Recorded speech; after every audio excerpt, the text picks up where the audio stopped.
हम्म, चलिए आज फिर हम एक नया चैप्टर स्टार्ट करने वाले हैं। चैप्टर का नाम हमारा रहेगा कोडिंग डिकोडिंग। अभी कोडिंग और डिकोडिंग इस चैप्टर में हमें सीखना क्या है, हम क्या सीखेंगे, चलो इसकी बात करते हैं। देखो हुआ क्या, कोडिंग डिकोडिंग हमारे को किस चीज़ में हेल्प करता है। आप इससे जब हम रीजनिंग में पढ़ते हैं तो उसको रीजनिंग में पढ़ने का इसका जो मेन रीज़न है वो क्या है कि इससे आपकी मेंटल थिंकिंग या आप बात करते हैं अपनी डेवलपमेंट की जो ब्रेन बूस्टिंग है वो इसी चैप्टर से आपको देखने को मिलेगी। इस चैप्टर में होता क्या है, सपोज़ करते हैं कि है ना एक टेररिस्ट को हमने पकड़ा। उस टेररिस्ट ने ना कहीं पे बम लगा रखा था। हमने पूछा बम कहाँ है, उसने बोला कि बम मैंने लगा रखा है यहाँ पर। ठीक है, तो मान लो उसने बम लगा रखा है जहाँ पर उसने उसका हमें कोड वर्ड दे दिया। ठीक है, तो उसने ये कोड वर्ड हमें दिया। ठीक है, अब जो इसने हमें कोड वर्ड दिया तो हम यहाँ पे ये देखेंगे कि ये कोड बन क्या रहा है, तो उसको डिकोड करना पड़ेगा हमें। तो हमने बहुत दिमाग लगाया, बहुत दिमाग लगाने के बाद हमें समझ में आया कि अच्छा ये जो कोड है ना ये कुछ आशा बन रहा है, यानी कि जो बम छुपा हुआ है वो किसके पास छुपा हुआ है, आशा के पास छुपा हुआ है। चलो तो इसी तरीके से हम थोड़ा अपना दिमाग लगाएंगे और क्वेश्चनों को सॉल्व करते हैं। चलिए, तो उसके अंदर आपको करना क्या होगा, इस पूरे चैप्टर को स्टार्ट करने से पहले आपको आपके लेटर्स पता होने चाहिए कि हमारे पास जितने भी 26 लेटर्स हैं ABCDEFG ऐसे, इन सब की प्लेस वैल्यू क्या होती है। जैसे कि आपको पता है A की 1, B की 2, C की 3, D की 4। आपको इनका रिवर्स ऑर्डर भी पता होना चाहिए। A का अपोजिट जैसे होता है Z, तो Z की प्लेस वैल्यू 26। तो हम कभी तो A की वैल्यू 1 लेकर चलेंगे और कभी हम A की वैल्यू 26 लेकर चलेंगे। तो ये डिपेंड करेगा हमारे क्वेश्चन पे, क्वेश्चन किस तरीके का आया हुआ है उस तरीके से हम इसको लेकर चलेंगे। चलिए क्लास स्टार्ट करते हैं, कोडिंग डिकोडिंग। चलिए, तो जैसा कि मैंने यहाँ पे पहले ही प्लेस वैल्यू आपके लिए लिखी हुई है। ए से लेकर हमने क्या करा, सबसे पहले ए से लेकर एम तक लिखा, फिर ठीक हमने रिवर्स ऑर्डर में लिखा NOPQ, ये रिवर्स ऑर्डर में हमने लिखा जेड तक। इससे क्या फ़ायदा हुआ, इससे हमें ये फ़ायदा हो गया कि हमें ए की वैल्यू पता लग गई 1, जेड की पता लग गई 26, एम की पता लग गई 13, एन की पता लग गई 14। यानी कि हमें इनकी रियल वैल्यू और इनकी अपोजिट वैल्यू दोनों एक साथ देखने को मिल गई, और ये हमारी बहुत हेल्प करेगा क्वेश्चनों को सॉल्व करने के लिए। चलिए, अब आपको क्वेश्चन को सॉल्व किस तरीके से करेंगे, हो सकता है मेरे को सारी वैल्यू ऐड करने पड़े तब मेरा आंसर आए, हो सकता है मेरे को कुछ वैल्यू को सब्ट्रैक्ट करना पड़े तब मेरा आंसर आए, हो सकता है मेरे को डिवाइड करना पड़े तब मेरा आंसर आए, हो सकता है मेरे को मल्टीप्लिकेशन करने पड़े तब मेरा आंसर आए। तो कोई भी पैटर्न हमारे क्वेश्चन में देखने को हमें मिल सकता है। चलिए, तो जैसे कि हम पहला क्वेश्चन देख रहे हैं, A is equal to 1, pat equal to 37, then tap equal to, देख रहे हैं। चलिए, तो जैसे कि आपने देखा यहाँ पर आपको क्या क्या गिवन है, ए की वैल्यू 1 गिवन है, तो हमें ये समझ में आ गया कि ए की जगह 1 पुट करना है। ठीक है, अब PAT से हमें क्या बनाना है, 37 बनाना है। आइए, तो P की वैल्यू हमें पता होनी चाहिए। P की वैल्यू होती है 16, A की वैल्यू होती है 1 और T की वैल्यू 20। आप पहले ऐड कर कर ही देखिए क्योंकि आपको एक नंबर गिवन है पूरा प्रॉपर। चलिए, तो 16, 1, 17, 17 और 20, 37। यानी कि अगर A की वैल्यू 1 है और हम सारी वैल्यू को यहाँ पे पुट करके प्लस कर दूँ तो 37 मेरे को मिल जाएगा। तो सेम ऐसे हमें क्या करना है, जो हमारे को क्वेश्चन गिवन है टैप, तो आप टैप की वैल्यू पुट करो, T की वैल्यू 20, A की वैल्यू 1, P की वैल्यू 16, तो इसका भी आंसर कितना आएगा 37, क्योंकि बस सेम ही चीज़ थी उसको रिवर्स करके लिख दिया था। 37 मेरा आंसर। चलिए नेक्स्ट क्वेश्चन ट्राई करते हैं। कह रहा है D की वैल्यू 4 है और BAD 7 दे रखा है, तो आप पहले चेक करो BAD 7 है या नहीं। B की वैल्यू 2, A की वैल्यू 1, D की वैल्यू 4, 2 1 4 कितना बना 7। हाँ, वैल्यू 7 है। अब हमसे क्वेश्चन में क्या पूछा है, हम जरा उसको कैलकुलेट कर लेते हैं। तो क्वेश्चन में हमसे पूछा ANT, तो A की वैल्यू 1, N की वैल्यू 14, T की वैल्यू 20, तो 14 एंड 1 15 एंड 20 35, तो आपका आंसर यहाँ पे आ गया 35। क्लियर, बड़े मज़ेदार क्वेश्चन है ये। चलिए एक और क्वेश्चन लेते हैं। नेक्स्ट क्वेश्चन क्या कह रहा है हमें, अब हमें क्वेश्चन कह रहा है C की वैल्यू 3, फियर की वैल्यू 30, हेयर की वैल्यू। तो जैसे कि अब आपको पता लग गया ये वैल्यू डायरेक्ट दे रखी है, प्लस करके 30 आ ही जाएगा। तो हम इसमें ज़्यादा टाइम वेस्ट नहीं करके हम सीधा सॉल्व करते हैं हेयर की वैल्यू को। H की वैल्यू 8, A की वैल्यू 1, I की वैल्यू 9 और R की 18, ये आपको याद होनी चाहिए।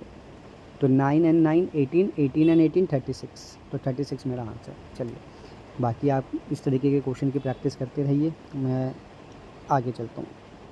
कुछ और क्वेश्चंस को हम देखते हैं। अब क्वेश्चन नंबर 6 की हम बात करते हैं। अब हमें क्या मिला, रमन। रमन को हमने किससे लिखा, 1 2 3 2 5, ठीक है। फिर दिनेश और हमा। तो यहाँ पर क्या करा इन्होंने ना इनकी रियल वैल्यू नहीं दी। आर की वैल्यू तो 18 होती है पर यहाँ पे 18 नहीं है, तो कुछ तो लोचा है क्वेश्चन में। तो हम क्या करेंगे, इस पूरे में और हमें जो चाहिए उसमें जो जो चीज़ें कॉमन है ना, आप बस वही उठाइए। चलिए कैसे, आर चाहिए हमें आर नहीं चाहिए हमारे इसमें, हमें चाहिए एच। एच किस में आ रहा है, दिनेश। दिनेश में एच दिखाई दे रहा है, तो एच की वैल्यू यहाँ पे कितनी हुई, 9। क्योंकि अगर हम प्लेस वैल्यू यहाँ पर देखते हैं तो आप एक काम करो, उसको दूसरे तरीके से आप इसको ना पहले लिख लो, क्योंकि हम नया नया चैप्टर स्टार्ट कर रहे हैं। तो आप पहले वैल्यूज़ को इस तरीके से लिख लीजिए इनके नीचे, ठीक है। अब ऐसे सेम आप दिनेश की वैल्यू लिखेंगे। दिनेश की वैल्यू आपको मिलेगी 6 7 5 4 8 9। चलिए अब मेरे को एच की वैल्यू चाहिए पहले, क्वेश्चन के अकॉर्डिंग एच। एच का आया दिनेश में, तो क्या आया 9, तो मेरा पहला आंसर आएगा 9। फिर आया ए की वैल्यू मेरे को रमन में मिली यानी कि 2। फिर मेरे को चाहिए एम मेरे को रमन में मिला यानी कि 3। तो 9 2 3 से मेरा ऑप्शन चालू होगा, और ऐसे 2 ऑप्शन है मेरे पास। आगे सॉल्व करते हैं।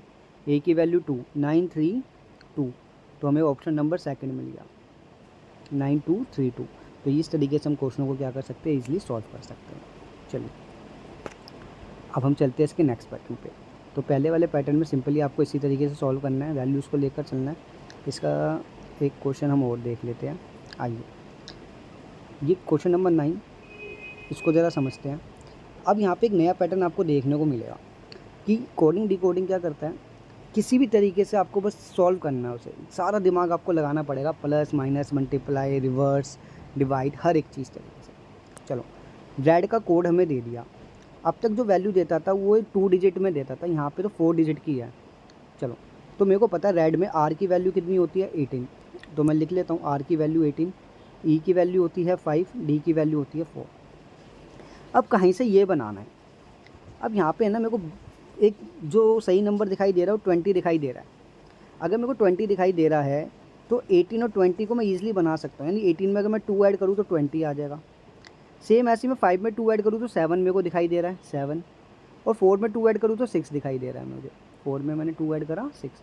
तो देखो यहाँ पर ये एक नंबर मेरे को कहीं ना कहीं इसके सिमिलर दिखाई दे रहा है।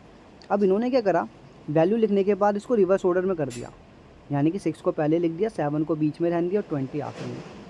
तो क्या समझ में आई, हमें ये समझ में आया कि हमें इसकी वैल्यू को भी लिखना है, उसमें 2 भी ऐड करना है और उसको रिवर्स ऑर्डर में लिखना है। चलिए ग्रीन की वैल्यू निकालते हैं।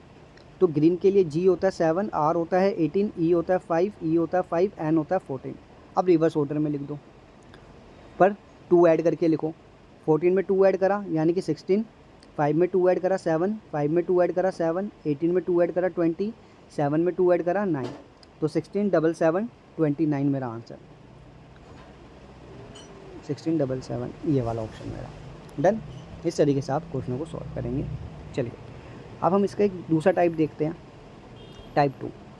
अब टाइप 2 में आपको क्या मिलेगा, टाइप 2 में आपको जो क्वेश्चन गिवन होता है वो एक स्टेटमेंट में गिवन होता है, जिसके अंदर हम क्या करते हैं, स्टेटमेंट के जो वर्ड्स है उनके आंसर को निकालते हैं, उसका मतलब समझने की कोशिश करते हैं। तो मैं इसका क्वेश्चन यही था बेटे। चलो पिक विक निक, जिसका मतलब है विंटर इज कोल्ड, ठीक है। इसको मैं पहले लिख लेता हूँ। चलिए पिक विक निक, जिसका मतलब क्या है, विंटर इज कोल्ड। आप पहले ये देखिए कि जो पिक विक निक है और जो सेकंड ऑप्शन है टू निक री, इनमें क्या कॉमन है, इन दोनों में निक निक कॉमन है, ठीक है। अगर दोनों में निक निक कॉमन है और इनकी स्टेटमेंट अगर हम चेक करते हैं, winter is cold, summer is hot, तो जैसे कि स्टेटमेंट 1 में और 2 में निक कॉमन था और इनकी जो कंक्लूजन दे रखी थी वो क्या दे रखा था, winter is cold summer is hot, यानी कि इज़ कॉमन आया। यानी कि हम बोल सकते हैं कि NIC की वैल्यू जो है वो इज़ है, ठीक है। अब बी और सी में चेक करो, टू निक री एंड री थो एंड पा, तो इसमें क्या कॉमन है, इसमें आर ई आपको कॉमन दिखाई दे रहा है, ठीक है। अब आर की वैल्यू क्या बन सकती है, summer is hot, night are hot, तो फिर हॉट कॉमन मिला, तो मैं बोल सकता हूँ आर ई की वैल्यू है हॉट, मेरे को 2 वैल्यूज़ मिल गई।